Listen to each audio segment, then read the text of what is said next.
Configuring and managing storage.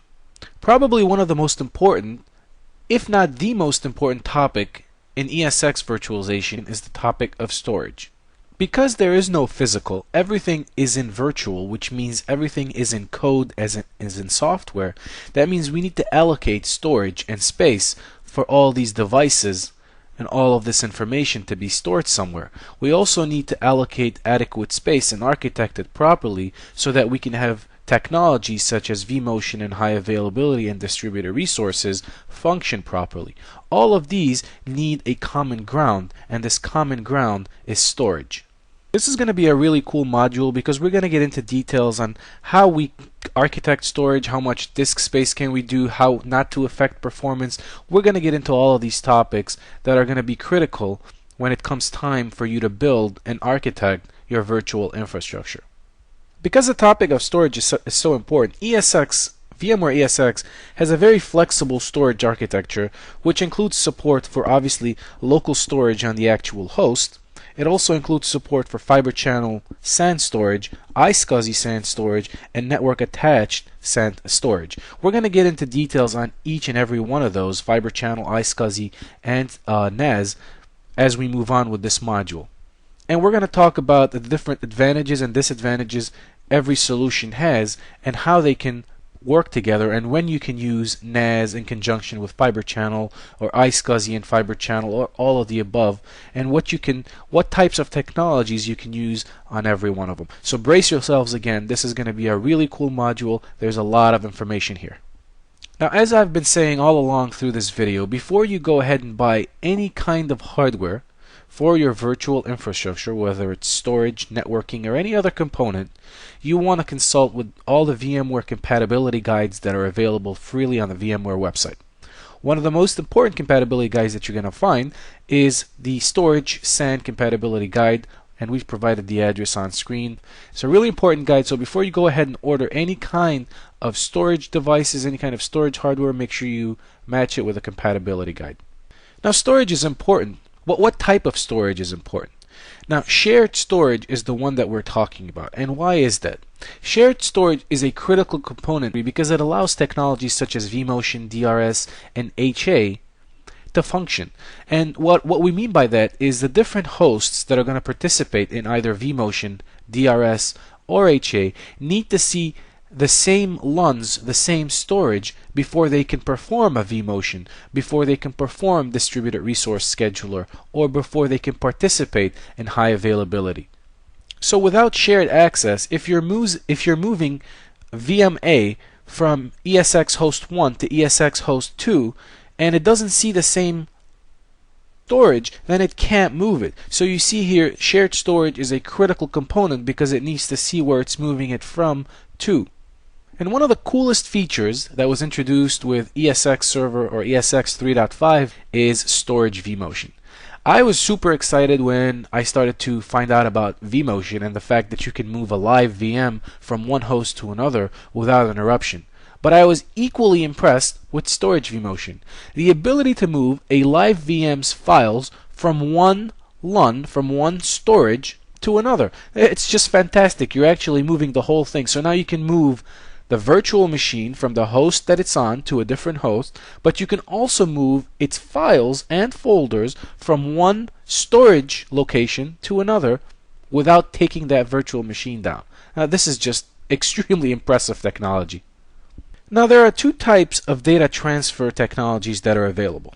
There's what's known as block level transfer, which means you're presenting your VMs or you're presenting the guest host in any case with storage that this host or this guest operating system can treat as local storage. This falls under fiber channel SAN and iSCSI SAN because when you're carving up this storage, you're presenting it to the guest operating system or to the guest host, and the guest host is treating it as local storage as if it was on the actual host and not coming through fiber channel or iSCSI. Then you have what's known as file level transfer.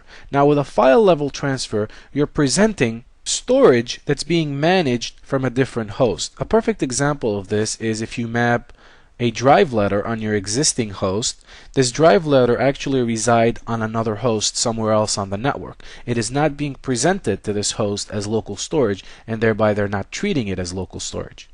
This would be an example for NAS. Now this next slide is a really cool slide. It's showing you the types of data transfers that you can do and the type of cable that you would use, etc., etc. So with Fiber Channel you have HBA or host bus adapters, which are kind of the equivalent of a NIC card but for Fiber Channel. We'll talk about that when we start talking about Fiber Channel.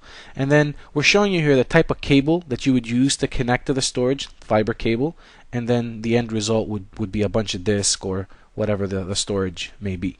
Now the second one is iSCSI. iSCSI goes over standard TCP/IP, and you're seeing here Ethernet cables. Again, the destination would be a bunch of storage. And then the last one would be NAS and NFS. Again, it's going over the network, and we're showing you the type of cable that you can use. Again, it's Ethernet cable here. All right, let's move on to VMFS, or Virtual Machine File System. So VMFS was designed with only one thing in mind, and that is the most efficient manner, the most efficient way where virtual machines can live and perform. VMFS was created solely to host virtual machines, their templates, and their ISO files. VMFS is also a very flat file system. It doesn't have all the bells and whistles of other file systems such as NTFS. It doesn't have security on a file level or on a directory level, which can add overhead and could make the file system more cumbersome and slower. VMFS is very, very flat and optimized solely for running virtual machines. Also, unlike NTFS, VMFS allows multiple hosts to have access to the same storage at the same time. Now, if you try to do that with NTFS, you're going to get a whole lot of corruption. You're going to get a lot of blue screens. Don't even try that. But VMFS was customized, was built to allow multiple hosts to access it at the same time.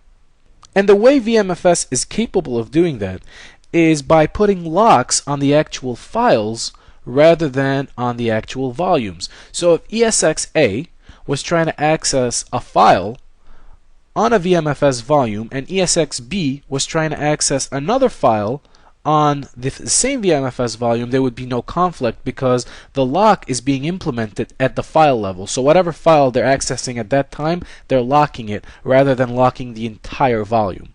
Now the only time the entire volume is locked is when the VMFS metadata file is being updated. And we'll get into details on that a little later on, because that can seriously affect performance if a lot of metadata file locks are being put in, and that's when you know that you're going to need to have another disk, and that's how you need to learn how to size your disks properly so that not a lot of metadata file locks are in place on the actual volume. Alright, in this next table, which is pretty cool, we're giving you the type of storage here. Let's start with NAS. Now NAS will support SMB and or NFS over standard TCP/IP using a standard NIC. Now the data transfer, as I mentioned to you before, is a file level data transfer, and the performance rating when compared to iSCSI or Fiber Channel is going to be low to medium. The cost also in equivalent is going to be low, so you're sacrificing here. Now with iSCSI, what you're doing is you're doing SCSI over TCP/IP, again via standard NIC or iSCSI HBA. Now the data transfer here would be block level, which I mentioned to you before, which means you're presenting storage to the actual host that's then treating it as local storage. The performance rating would be medium to high, and then the cost as well would be medium. Now the most efficient or the best performing Fiber Channel, or the best performing storage technology today would be Fiber Channel, which would be SCSI over Fiber Channel using Fiber Channel HBA. Again, you're doing block level, the performance rating is high, and the cost is obviously high. Alright, now let's take a look at some of the storage feature summary here. Now with Fiber Channel, as you're going to notice, you're going to be able to do everything that you can do in a virtual infrastructure. You're going to be able to do vMotion, DRS or Distributed Resource Scheduler, HA or High Availability. You're going to have VMFS. You're going to have RDM or raw disk mapping. You're going to have VCP or VMware Consolidated Backup. You're going to be able to do Microsoft clustering services. Now with iSCSI, you're going to be able to do all of the above, everything you can do with Fibre Channel, with the exception of Microsoft clustering. Now, with NAS and NFS, your features, as you can see, shrink. Now you can only do vMotion, DRS, HA, and VCB. With local, if you're using local storage, you can obviously have VMFS, you can do raw disk mapping, and you can do VCB. Now, why can't you do vMotion or DRS or HA with local storage? Anybody? Because shared storage is not available with local disk. ESX hosts need to have access to the same shared storage before they can do these functions. And if local storage is on ESXA, ESXB can access local storage on ESXA, thereby it won't be able to take advantage of these technologies. Alright, let's move on to Fibre Channel storage.